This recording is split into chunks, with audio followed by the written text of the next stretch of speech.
Remember guys, I mentioned that these tabs are interconnected.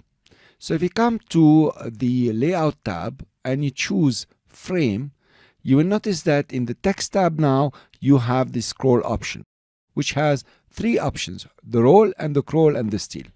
Let's try the roll, and you have here the scroll position, so it's a rolling now, and that's what's happening.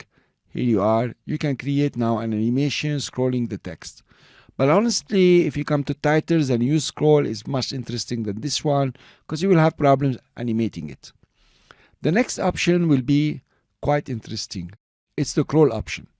Now you notice the scroll here. You can just scroll left or right. And of course, you can create a very simple animation here using the scroll. Of course, if you have the Fusion text.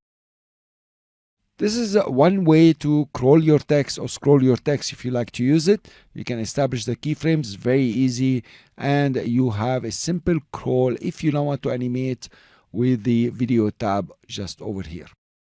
Okay, I will see you in the next lecture. I hope this was an interesting tip.